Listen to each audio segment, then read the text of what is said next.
que es un cuestionario, la idea es que estén un poco familiarizados con lo que vamos a realizar.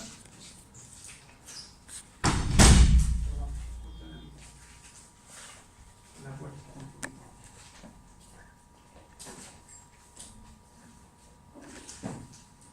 Bien.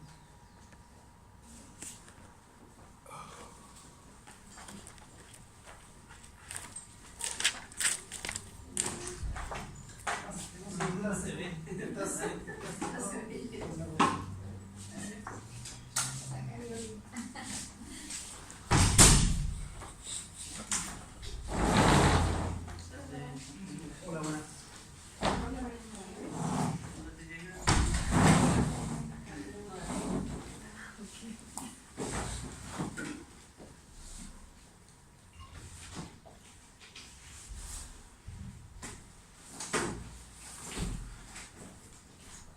Bien.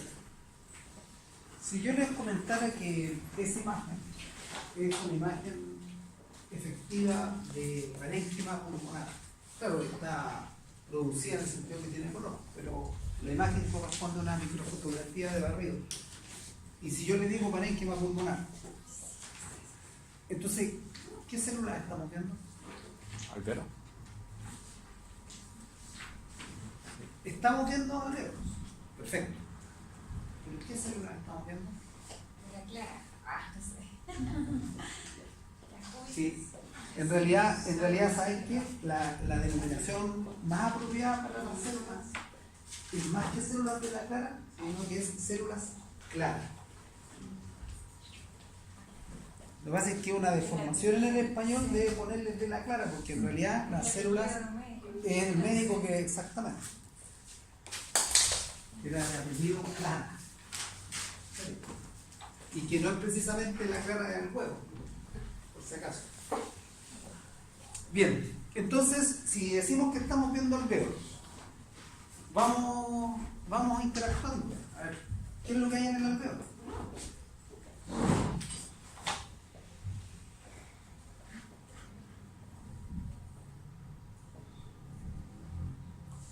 ¿Se acuerdan que usted hizo un cuestionario? Ya.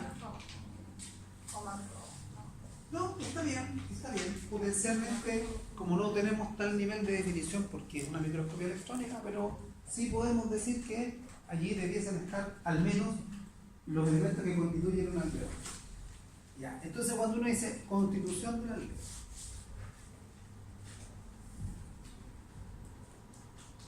¿qué elementos son constitutivos de un alveolo? Dijo neumocito 1, neumocito 2, dijo macrófagos alveolares, y la otra parte que es fundamental de la constitución alveolar son los masocitos. Eso es ineludible porque si no fuese así, la función central del sistema respiratorio no podría ser llevada a efecto. ¿Okay? Ya, es una forma nomás de introducir. Ya está. Entonces, en términos generales anatómicos, ¿no es cierto? Nosotros este aparato respiratorio solemos dividirlo en vías respiratorias altas y vías respiratorias bajas, ¿cierto? Donde en las vías respiratorias altas tenemos la cavidad nasal, la nasofaringe, la laringe, la tráquea. Y en las vías respiratorias bajas tenemos tráquea, ¿cierto? La porción más baja, que es la tráquea intratorácica, tenemos bronquios. Y acuérdense ustedes que desde los bronquios surge una red de subdivisiones que va a dar pie, ¿no es cierto?, a la formación de los distintos tipos, porque tenemos categorías de bronquios y después tenemos categorías de bronquiolos, hasta que llegamos a la fase final, ¿no es cierto?, en esta secuencia que corresponde precisamente al pulmón. Y ahí cuando hablamos del pulmón, nos referimos esencialmente al parénquima pulmonar. ¿Bien? Pero además, recuerden ustedes que los pulmones están cubiertos por una serosa, que se conoce como la pleura, y que entre el pulmón y esta serosa existe un espacio, ¿cierto?, que es el espacio pleural. Además agregamos acá el diafragma y la parrilla costal o la pared torácica. Entonces, en cuanto a imagen, ¿cierto? Para hacerse la idea, nosotros tenemos una vía conductora de aire que está representada esencialmente por todas aquellas estructuras que tienen una pared rígida. O sea, cuando uno piensa en pared rígida, está pensando en estructuras que en su composición histológica tienen cartílago. Eso les da rigidez y, digamos, permite que cumplan con su propósito, que es el propósito de... Básicamente el propósito de estas vías conductoras tiene que ver, evidentemente, con el conducir aire, pero además ese aire tiene que ser conducido a una temperatura. Y ese aire tiene que ser un aire limpio. ¿Ok? Entonces, esencialmente ese es el rol. Y después sabemos, ¿no es cierto?, que estas estructuras se empiezan a bifurcar. Y esta bifurcación puede ser bastante profusa. Yo les voy a mostrar una imagen donde se representa, digamos, todo lo que significa el árbol bronquial. O sea, estamos pensando que los bronquios de estructuras anatómicamente identificables llegan a un punto en que se transforman en estructuras solo histológicamente identificables. ¿Ok? Bien. Y la otra parte fundamental de esta historia tiene que ver precisamente con la constitución del alvéolo. Entonces, acuérdense ustedes que en el alvéolo es donde se lleva a efecto el proceso de intercambio gaseoso, que ya lo vamos a revisar con más detalle. Hasta el momento, ¿todos de acuerdo? Perfecto.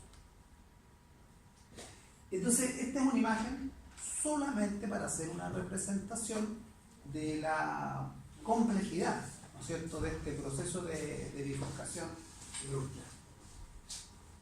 Entonces, recuerden ustedes que los bronquios, en rigor, los bronquios mantienen, ¿cierto?, proporciones de tejido cartilaginoso más o menos hasta la categoría de los bronquios terminales, porque ya cuando nosotros pasamos al bronquio respiratorio pluripotencional, el tipo de tejido se adelgaza, ¿cierto?, y el tipo de epitelio se modifica.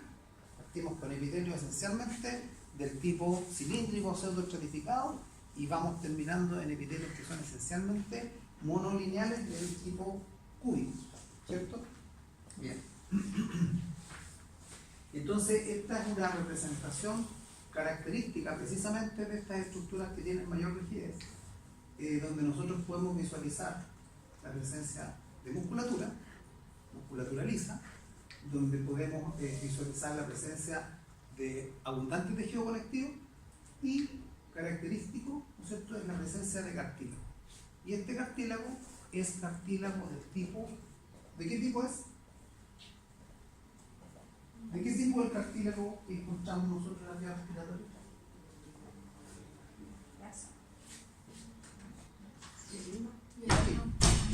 Hialino. ¿Se acuerdan que el otro es fibrocartílago? Entonces, cartílago hialino. Bien, entonces, si nosotros visualizamos esto de una manera más o menos simplificada, ¿no es cierto?, reconocemos que tenemos una porción conductora y una porción respiratoria. En la porción conductora, desde las fosas nasales, pasando por los senos, la nasofaringe, laringe, tráquea, bronquios principales, bronquios, los lobarios, los segmentarios, los subsegmentarios pequeños, hasta los bronquios terminales, eso es lo que nosotros conocemos como porción conductora. Y esa porción conductora tiene por propósito limpiar, entibiar, podríamos decir, o calentar, o entregar temperatura y humedecer. ¿Ah? O sea, el aire que ingresa a los pulmones tiene que ingresar con características bien específicas para que la función de intercambio se pueda llevar a efecto y para que no ocurra injuria, para que no ocurra daño, ¿cierto? Entonces, cuando miramos la composición de esta porción conductora, nosotros podríamos decir de manera general, o sea, lo que vamos a hacer a continuación es que siempre vamos a apuntar a decir lo correcto en la medida que describimos la porción conductora del aparato respiratorio constituida por ¿cuáles son los tejidos que componen? Cartílago, tejido conectivo o conjuntivo, que es un tejido más bien de carácter laxo, tejido muscular. Eso ustedes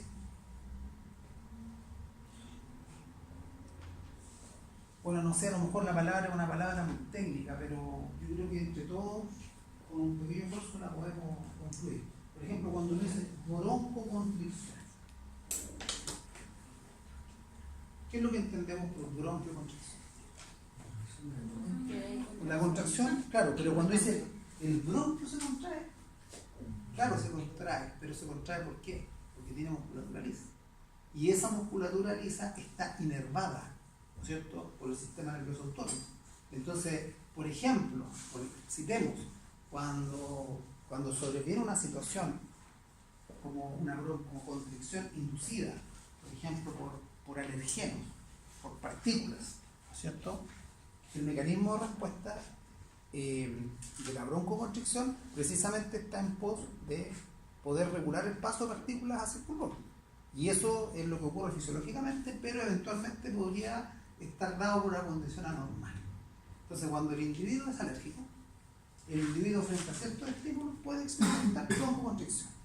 Y cuando a ese individuo nosotros le aplicamos drogas que son broncodilatadoras, lo que estamos haciendo es una intervención a nivel del efecto de la musculatura lisa. ¿De acuerdo? Bien. Entonces, después la otra característica importante es que esta vía que nosotros llamamos la porción conductora, está constituida por un epitelio, que es un epitelio característico. Y ese epitelio es lo que nosotros denominamos, conocemos, se define como el epitelio respiratorio. Y para que ustedes sepan, desde un punto de vista embrionario, el epitelio respiratorio tiene un origen común con el epitelio. Interesante, ¿cierto? O sea, tú vas a encontrar elementos, obviamente cumpliendo funciones diferentes, porque una cosa es respiratoria, pero tú vas a encontrar elementos que son elementos que tienen base embrionaria común. ¿Bien?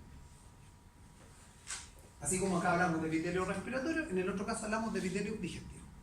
Entonces, en ese epitelio, por ejemplo, dentro de las características de los elementos celulares está el hecho de que existe, ¿cierto?, un epitelio que es de tipo cilíndrico pseudoestratificado.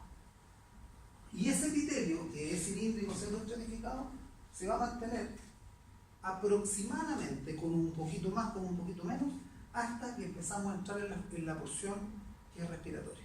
O sea, hacia el final de la porción conductora del epitelio respiratorio se empieza a producir lo que se llama una transición. Entonces tú tienes una transición de tejido. Y esa transición de tejido no es necesariamente una transición abrupta. O sea, ¿eso qué quiere decir? Que no necesariamente cuando nosotros tenemos este paso de un segmento al siguiente, no necesariamente significa que eso histológicamente esté definido, porque va a depender de las especies de las que estemos hablando e inclusive puede suceder que existan diferencias individuales. ¿Ok? Pero el concepto importante es que efectivamente el epitelio experimenta una transición. Bien, lo otro que es característico de este epitelio respiratorio es la presencia de células caliciformes. O sea, eso significa que el epitelio respiratorio a través de toda su longitud tiene en la mucosa células que secretan moco. ¿Por qué secretan moco? Porque resulta que aquí tiene que existir, ¿no es cierto?, un elemento que permita, en conjunto con las características del epitelio que es ciliado, necesitamos un elemento que permita capturar partículas. Imagínense ustedes que los bronquios, en la medida que van ingresando, los bronquios cada vez van disminuyendo menos, ¿cierto? Entonces nosotros cuando pensamos en los bronquios más grandes, estamos hablando de bronquios que andan del orden de los 2 milímetros, 1 milímetro, y ya después estamos entrando en un nivel de superficie que es muy pequeño. Entonces todas las grandes partículas que ingresan habitualmente en nuestro sistema respiratorio van siendo atrapadas.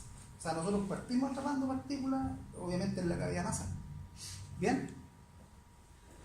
Ya, entonces, esta, digamos, esta segmentación del aparato respiratorio tiene, digamos, su porción final en esto que llamamos la porción respiratoria propiamente tal, y aquí están involucrados los bronquiolos respiratorios, que la característica central de estos bronquiolos es que estos bronquiolos ya son células, o sea, ya tienen un epitelio de monocapa, que es un epitelio más bien de tipo cúbico, y especialmente a nivel de esos bronquiolos respiratorios aparecen unas células que tienen una función específica y que son estas células claras.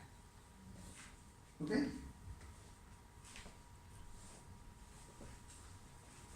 Entonces, esta segmentación podríamos nosotros imaginar, hacer un diagrama mental respecto de una división o de una segmentación donde el eje principal lo constituiría la tráquea, ¿cierto?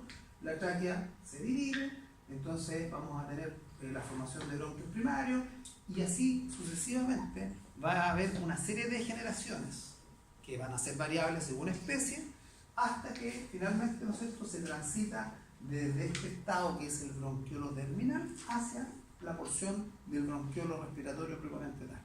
Entonces, el bronquiolo respiratorio, a continuación, si nosotros seguimos una línea secuencial, el bronquiolo respiratorio va a dar paso a una estructura que se define como un conducto alveolar. Y cuando ya estamos hablando de lo alveolar, estamos pensando en que son áreas donde hay intercambio. ¿De acuerdo? Entonces tú tienes el conducto alveolar y finalmente tienes los sacos alveolares. Y esos sacos alveolares son los que constituyen el mayor porcentaje lejos, el mayor porcentaje de lo que implica la estructura pulmonar. Y dentro de esa estructura pulmonar, pensemos que lo que es más común, o sea, si uno dijese, a ver, ¿cuáles son los elementos celulares más característicos? El elemento más abundante a nivel pulmonar es el elemento endotelial. O sea, piensa tú que por una proporción de tejido alveolar, tú tienes una proporción mayor de tejido sanguíneo.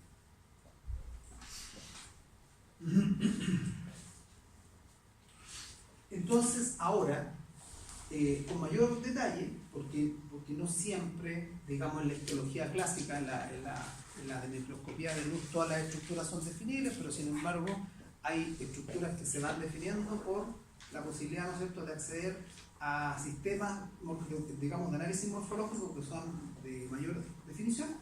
Entonces, esto nos permite señalar que a nivel del epitelio respiratorio nosotros vamos a encontrar las células columnares ciliadas, que es las que llamamos columnares o también las llamamos cilíndricas, ¿cierto?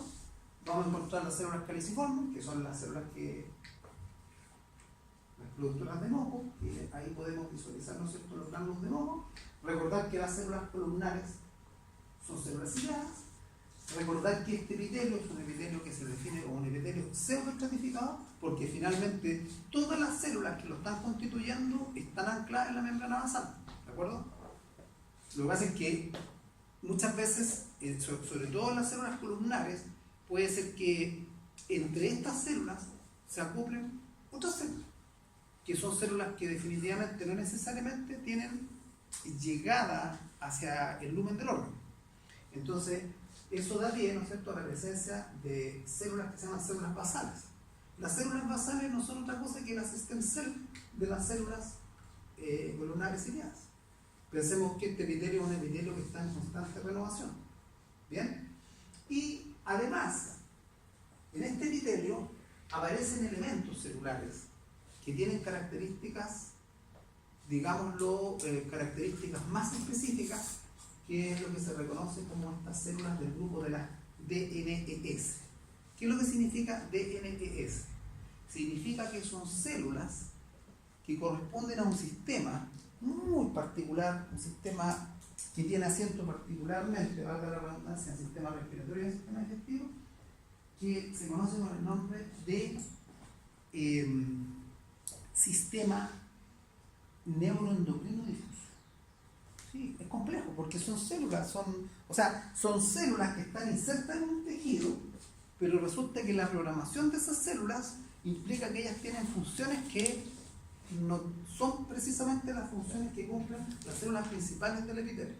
Entonces, por ejemplo, estas células, estas que se denominan células granulosas o del sistema neuroendocrino difuso, son células que juegan roles particulares en términos de la inmunidad de esos tejidos.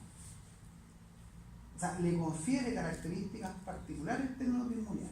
Y esas células, además, digamos, por el producto de su secreción, ellas ejercen un efecto del tipo paracrino. ¿Recuerdan el concepto de lo paracrino, no es cierto? De célula a célula. Entonces, estas células permiten regular la funcionalidad de las células principales de ese epitelio. Eso es lo que se conoce como el sistema neuroendocrino difuso.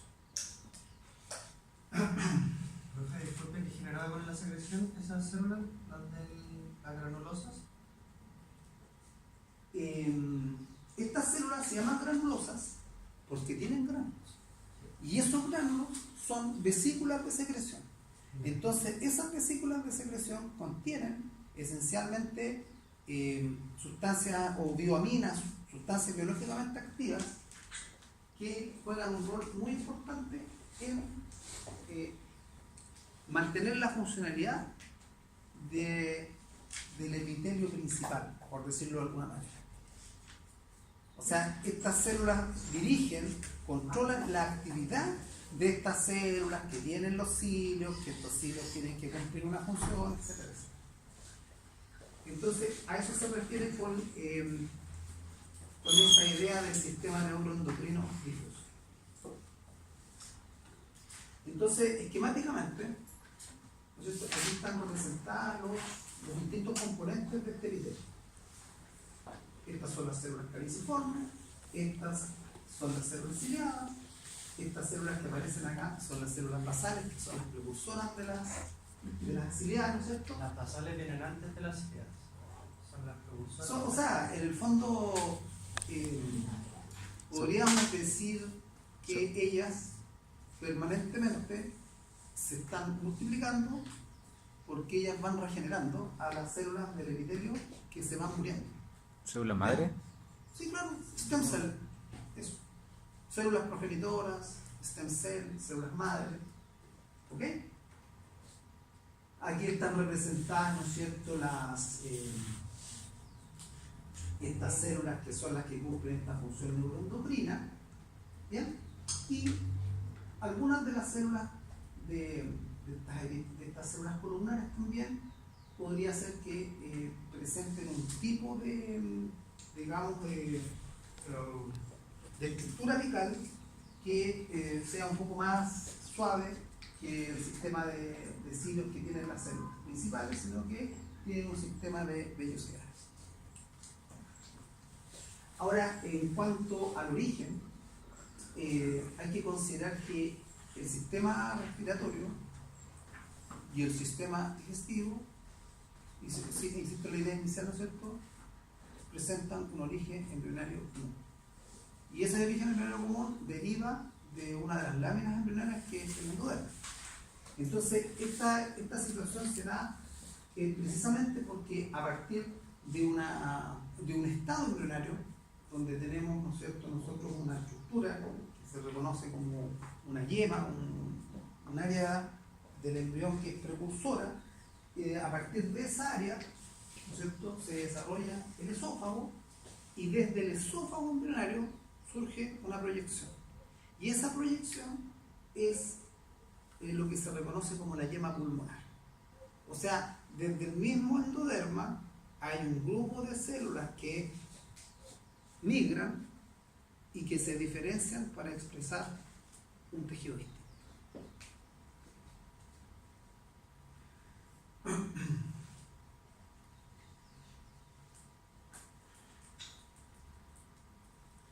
Entonces, en esta imagen, la estructura que está, podríamos pensar en la región posterior, que está en color amarillo, representa el desarrollo del endoderma digestivo con el desarrollo del esófago, y a partir de ese tejido, insisto en la idea, se produce migración, se produce diferenciación y aparece esta estructura primaria, ¿no es cierto?, que es un digartículo.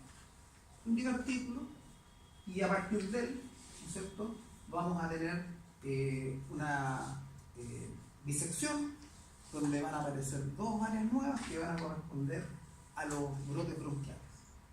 Entonces, tenemos la yema pulmonar con un brote bronquial derecho, un brote bronquial izquierdo, y a partir de estos brotes definitivamente es que se desarrollarán los pulmones. ¿Bien? O sea, no tan solo los pulmones, se desarrollará el árbol bronquial y los pulmones. Entonces, el desarrollo pulmonar o el desarrollo del sistema respiratorio esencialmente se describe, ¿no es cierto?, ocurriendo en 4 fases. Entonces, nosotros tenemos que inicialmente en el desarrollo embrionario temprano aparece este esófago primitivo. A partir del esófago primitivo se desarrolla una yema pulmonar. La yema pulmonar forma dos brotes que van a dar origen a los bronquios, y esto va a llevar, en la sucesiva proliferación y la sucesiva diferenciación, va a llevar a que se establezca inicialmente una fase, ¿no es cierto?, que se reconoce como fase pseudoglandular, que implica el desarrollo hasta el nivel de los bronquiolos terminales. Después viene la fase siguiente, que es una fase que se conoce como fase canalicular, y esta fase canalicular tiene que ver con la formación de los alvéolos, tiene que ver con la diferenciación del epitelio y el desarrollo de los endotelios, que es el otro constituyente. ¿Cierto? Posteriormente tenemos la fase sacular, que tiene que ver con la formación de los espacios aéreos transitorios e inicio de la formación de septos. Finalmente, vamos a tener la fase alveolar, que aquí tenemos una formación de alvéolos definitiva y conceptos que son claramente ahora distinguibles. Cuando decimos septos, los septos son las paredes que se van a formar entre un alvéolo y el alvéolo contiguo. Entonces, el septo al final está constituido por las propias células, por los propios neumocitos, ¿no es cierto?, pero además está constituido por el tejido conectivo que hay entre ellos y el endotelio. Entonces, fíjense ustedes que el endotelio se asienta sobre una membrana basal, el epitelio alveolar se asienta sobre otra membrana basal. Entonces, finalmente, las membranas basales se fusionan. Entonces, ahí está la constitución del septo. O sea, tienes membranas basales fusionadas, tienes tejido conectivo, tienes la célula propiamente tal, estás pensando en la célula, en el neumocito 1, y por el otro lado, tú tienes la célula endotelial. Entonces, todos esos elementos son los elementos que constituyen el septo del alvéolo. O dicho de otra manera, constituyen todos los elementos materiales que van a estar intermediando entre la sangre y el contenido alveolar. ¿Qué es lo que hay dentro del alvéolo? Aire. Entonces el septo lo que hace es delimitar un espacio entre un medio que es fluido, ¿cierto?, y un medio que es aéreo. Y desde el lado de adentro del alvéolo, siempre recordar que hay ahí una sustancia que recubre, ¿cierto? Y esa sustancia que recubre es, ¿qué es lo que es? Es el surfactante pulmonar, que es un agente tensoactivo. El surfactante pulmonar es el que permite que los alvéolos estén extendidos. Si no hay surfactante, el alvéolo colapsa. ¿De acuerdo?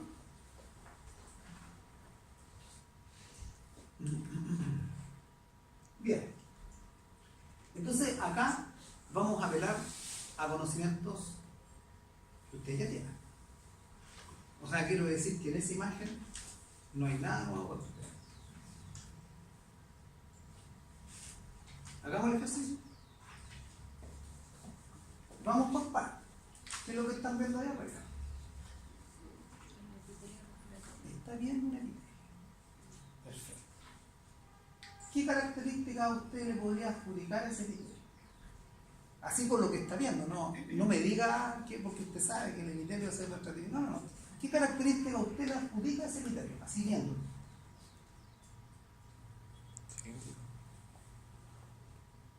Cilíndrico.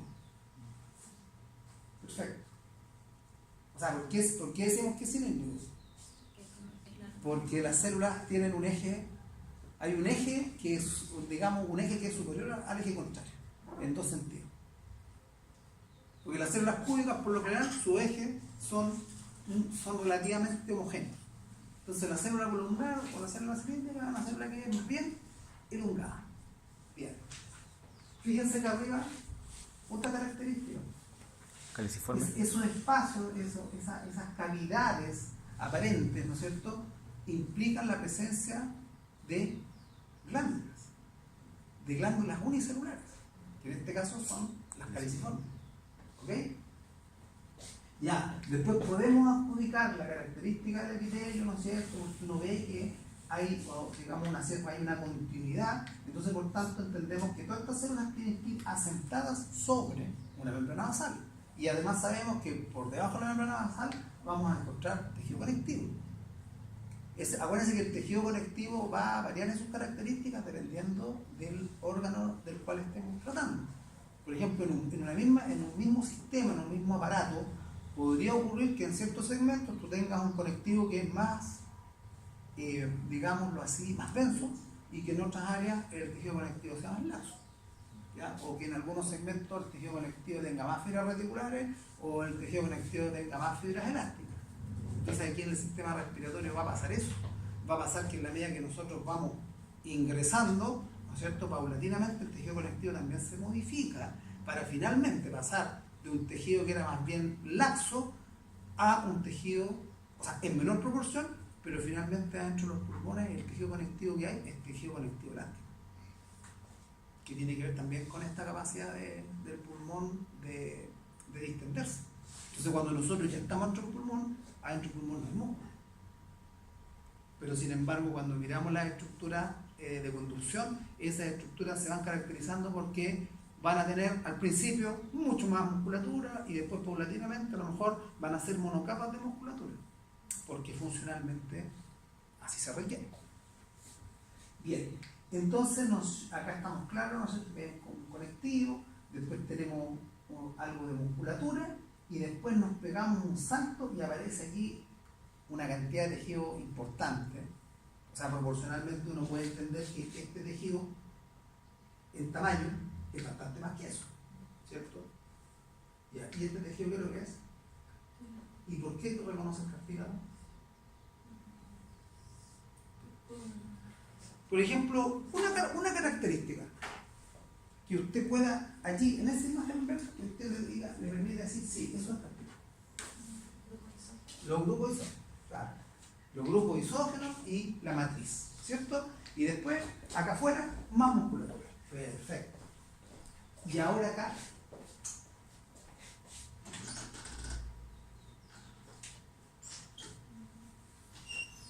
aquí hay una pequeña trampa, sí.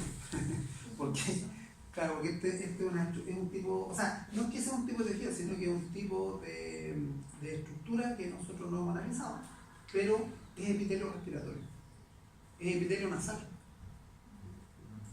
Entonces, en el epitelio nasal existe una mayor proporción de células, porque aquí entre medio además existen células que no son solo de las columnares que tienen cilio y que cumplen labores en términos, digamos, de la purificación del entorno, del ambiente, sino que aquí también hay células que son células sensitivas. ¿Bien? Y estos grupos, ¿qué les dicen estos grupitos? ¿Qué son? Son acinos. Perfecto. Son acinos. ¿Y esos acinos qué es lo que producen? Producen una secreción esencialmente de tipo serosa, ¿cierto? Bien. Ya está. Ya no, esto solamente es reforzar la idea de lo que habíamos realizado, ¿cierto? La célula sintética ciliar, los cilios, un epitelio estratificado y la presencia de tejido conectivo. Bien, entonces ahora esquemáticamente, si nosotros revisamos tejido respiratorio, ¿cierto? Estamos claros que del área de conducción las estructuras se caracterizan porque tienen presencia de cartílago y podríamos pensar que lo que va a ir variando desde la vía aérea superior hasta ir entrando en la vía aérea inferior, lo que va a ir variando esencialmente es el grosor de la estructura. Entonces cuando uno dice si el grosor varía, o sea, si el grosor va disminuyendo, eso esencialmente viene dado porque las capas de tejido que lo constituyen van disminuyendo. Entonces, fíjense ustedes que acá nosotros tenemos las placas de cartílago, ¿no es cierto? Tenemos abundante cantidad de musculatura lisa, aquí hay que entender que también existe presencia de tejido conectivo, y en términos del epitelio, ¿cierto? El epitelio se va a caracterizar esencialmente en el bronquio por estas células que son ciliadas y por la presencia de células caliciformes. Pero si nosotros miramos la estructura del bronquiolo, sí, evidentemente, si nosotros comparamos el diámetro de un bronquio con un bronquiolo, hay una diferencia importante. Me refiero en términos de diámetro. Entonces, claro, por correspondencia, si el diámetro es menor, va asociado a que la cantidad de capas de tejido que están presentes son menores. Entonces, cuando nosotros miramos el bronquiolo ya, todo este contexto, este entorno de tejido ha disminuido. Y esencialmente lo que vamos a encontrar acá es musculatura lisa. Estamos pensando en bronquiolos que son de la porción conductora. Vamos a encontrar musculatura lisa y vamos a encontrar el epitelio respiratorio característico con presencia de estas células reguladoras, que no son de la clara necesariamente, como aparece en los textos en español, sino que son células claras. Díganme. Por ahí leí haciendo el trabajo que una diferencia entre el bronquiolo terminal y el respiratorio era que esta terminal solamente había cartílagos. Exacto. Pero sí, estamos de acuerdo. Lo que pasa es que hay algunas variaciones en cuanto a la especie de la que uno habla. Entonces, podríamos pensar que tal vez la característica más importante tiene que ver con el que todavía exista tejido muscular. ¿Sí? O sea, puede haber presencia de cartílago marginal, tejido muscular y epitelio respiratorio. Pero cuando ya estamos en la parte respiratoria propiamente tal, nosotros ya vamos a pasar solamente a un epitelio monocapa que es del tipo puro. Esa es la gran diferencia. ¿Ya? Bien, entonces, si nosotros miramos ahora esta lámina, ¿cierto? Fíjense usted, hay el epitelio, ¿cierto? Y debajo de ese epitelio hay una profusa musculatura y externamente tenemos placas de cartílago. Entonces, eso es un bronquio.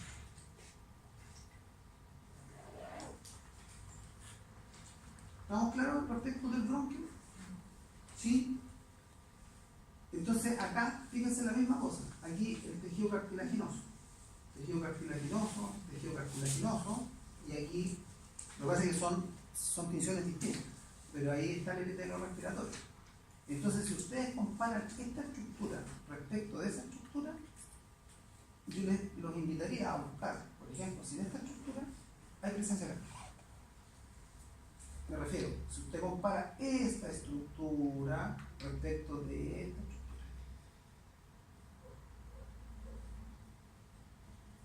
aquí la presencia del cartílago es bien nítida, ¿cierto? En esta estructura ¿hay cartílago? No hay cartílago. Entonces, eso podría ser un punto de atención para poder diferenciar entre un bronquio y un bronquiolo. Ahora, si nosotros miramos este bronquiolo, es un bronquiolo que todavía tiene profusa cantidad de tejido muscular. Entonces, por lo tanto, es un bronquiolo que está, por definición, está más ajustado a lo que es un bronquiolo terminal que lo que es un bronquiolo respiratorio. ¿Sí? La misma cosa aquí, cartílago, ¿cierto? Bastante musculatura y el epitelio pseudoestratificado característico. Perdón, en esta imagen tal vez me faltó hacer énfasis en esto, porque eso que ustedes están viendo allí, ese espacio o ese tejido donde se ve que existe bastante espacio entre las láminas de epitelio, eso corresponde a parénquima del pulmón. O sea, esto es un alveolo. ¿Sí? Perfecto. Entonces, por tanto, acá también es relativamente sencillo hacer la identificación del tejido alveolar. Tal vez el alveolar es el tejido más fácil de distinguir en el pulmón. Y después, respecto a los bronquios y de los bronquiolos, vamos haciendo observación de las proporciones de tejido cartilaginoso, de las proporciones de tejido muscular.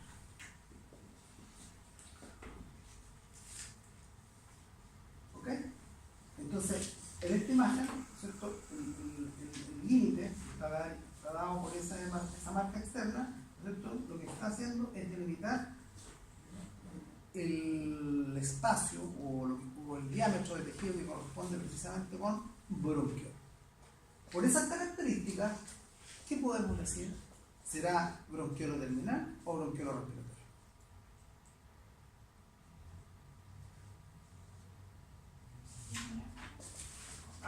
¿Tiene músculo o no? Tiene músculo. Entonces termina. Todo eso que ve ahí, especialmente por ejemplo ahí, son musculaturas. Ahí musculatura, todo es musculatura. Y ahí, eso se corresponde con esto.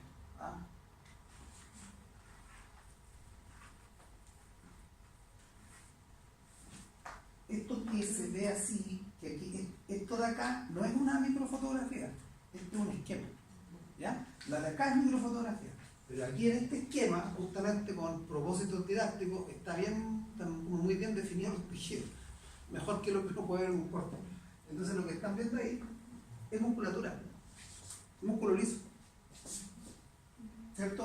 Y músculo liso, después aquí hay un espacio, ¿no es cierto?, de tejido conjuntivo, y el epitelio, exageradamente tal vez, como para no perderse, ¿no es cierto?, el epitelio es un epitelio ciliado. Entonces, las características que están ahí son las características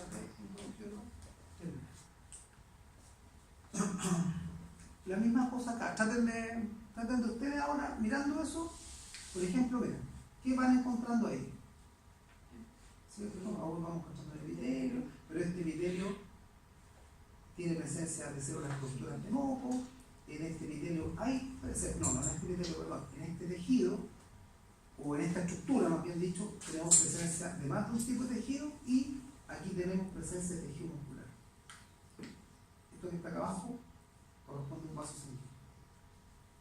¿Bien?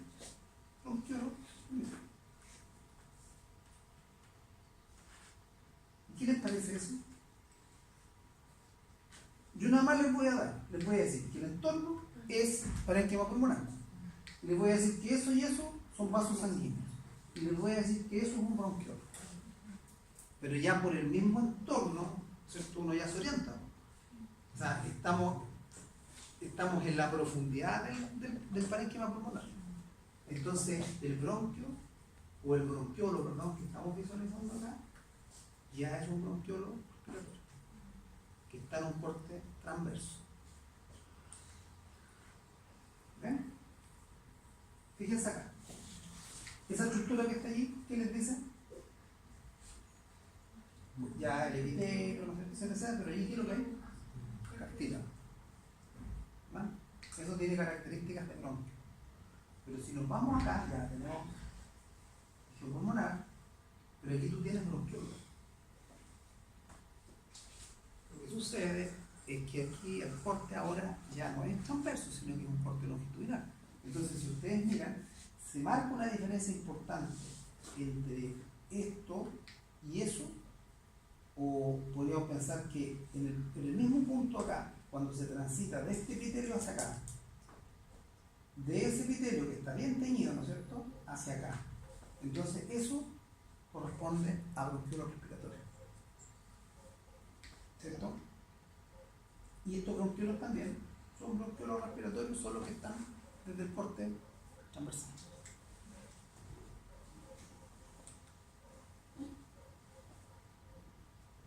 esta imagen va en la misma línea, ¿cierto?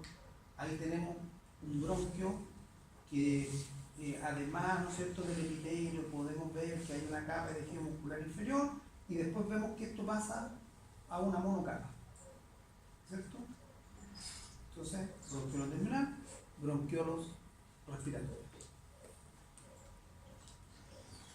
Y esos son aumentos de bronquiolo respiratorio. Entonces acá, si ustedes aprecian, las características de este epitelio es un epitelio cúbico. ¿Bien? Fíjense, epitelio cúbico, epitelio cúbico. Entonces, en esta imagen también pueden, digamos, hacer esa diferenciación. Tenemos los alvéolos, tenemos los conductos alveolares, que aquí salen denominados como lagunas alveolares, y aquí usted tiene desde el bronquiolo terminal, ¿cierto?, la transición hacia el bronquiolo respiratorio. Entonces, lo que uno, claro, a lo mejor por este momento no se alcanza a apreciar del todo, pero lo que uno debiese observar es que aquí se va a producir una transición especialmente de la característica del epitelio. O sea, hacemos o transitamos desde el subestratificado columnar o ciliado hacia el monocapa de tipo cúbico. Vasos sanguíneos.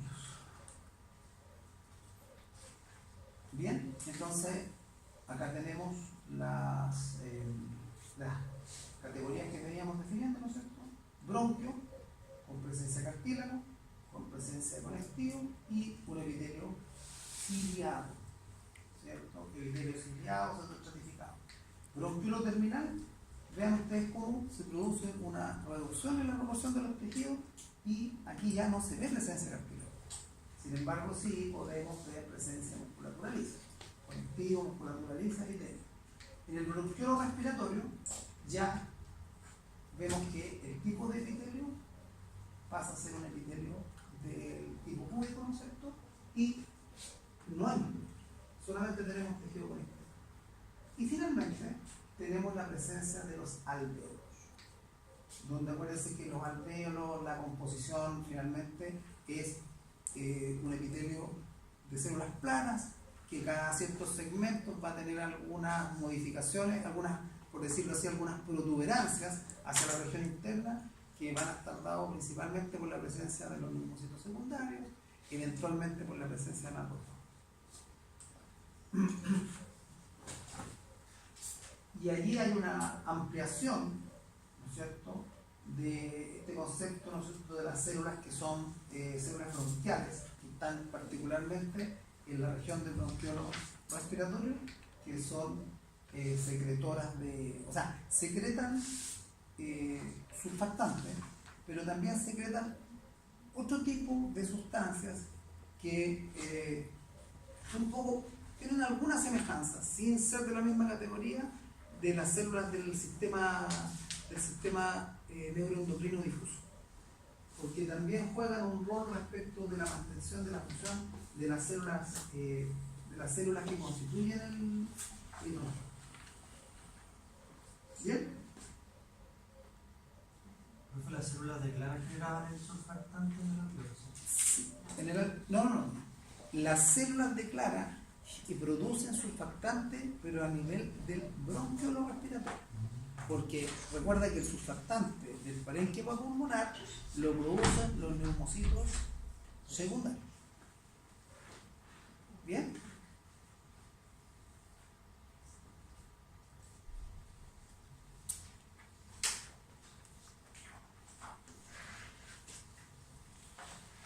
No es la mejor foto, pero didácticamente me parece bastante buena. ¿Por qué razón?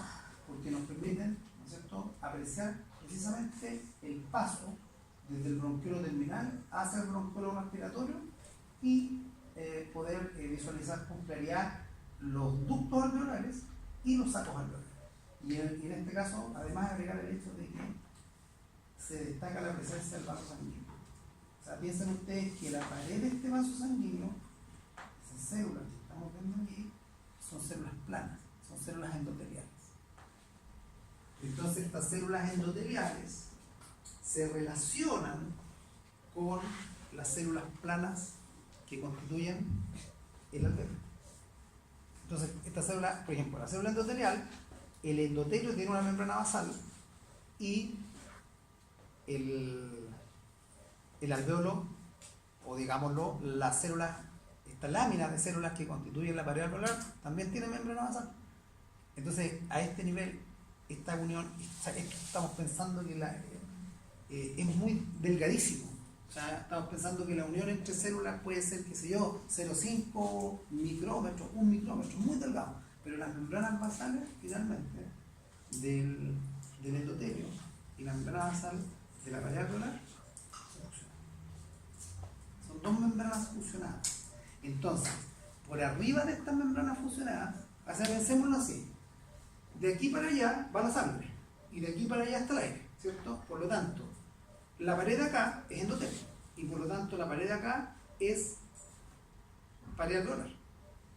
Entonces eso quiere decir que la membrana basal que está aquí se junta con la que está acá y ojo que además, aunque sea muy poquito, muy pobre, pero tanto la pared alveolar como el endotelio tienen una pequeña fracción de tejido conjuntivo.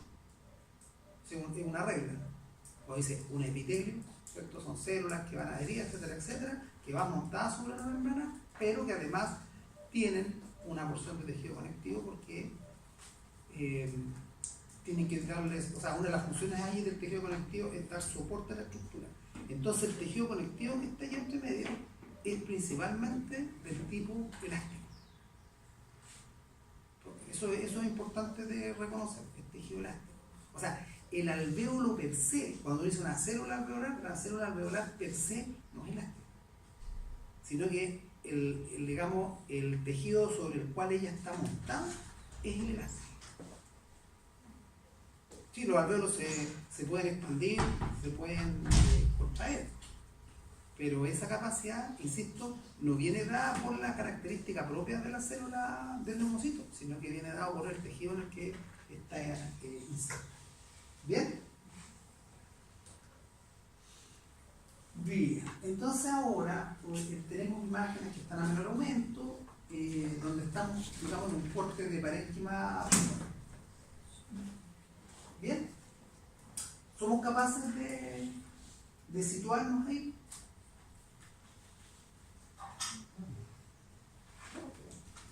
O sea, si usted ve cada una, imagínense, transformemos imágenes, o sea, no la veamos así tan difusa, porque obviamente ahí hay artefactos que tienen que ver con el corte. Pero imagínense por un momento, imagínense un sistema de, ¿qué podría ser? Como un panel. Imagínense un panel. Entonces, los límites de cada una de las celdillas del panel estarían dados por la presencia de las paredes alveolares, ¿no es cierto? Pero además, anexo a esa pared alveolar, tú vas a tener la presencia de un capilar. Entonces, por esa razón es que se señala que si uno lo viera proporcionalmente, ojo, proporcionalmente, porque en vivo no va a ser muy relevante, pero en términos de evaluación citológica, la proporción de células endoteliales a nivel pulmonar es mayor, es la que más hay. O sea, si uno dijera, ¿qué es lo que más hay en el pulmón? ¿Neumocito 1, macrófago? No, células endoteliales. Porque recuerden ustedes la función del pulmón. O sea, cuando uno dice, cuando la sangre circula, ¿dónde están concentrados los mayores volúmenes de distribución de sangre? Precisamente, el mayor volumen de distribución está concentrado en los pulmones. Y para que eso suceda, lógicamente tiene que haber una proporcionalidad respecto del tejido vascular. ¿Bien? ¿Por qué se lo digo así? Porque probablemente cuando uno ve una imagen de ese tipo, uno no ve los vasos. O sea, solamente voy a empezar a ver vasos cuando los vasos sean de cierto calibre, ¿cierto? O sea, cuando yo vea, no sé, cuando vea la vena, cuando vea la arteria, cuando vea la vénula, cuando vea la arteriola, probablemente en un corte transversal voy a ver algo que tenga un cierto calibre. Pero a nivel de lo que sería el capilar probablemente tal, en ese esquema va a ser muy difícil de visualizar. ¿De acuerdo? Ya está. Ahí está descrita la presencia de una arteria, ¿cierto? Aquí hay presencia de un bronquiolo. Este bronquiolo, por sus características, estamos claros que no es un bronquiolo respiratorio. ¿Sí? ¿No? A veces.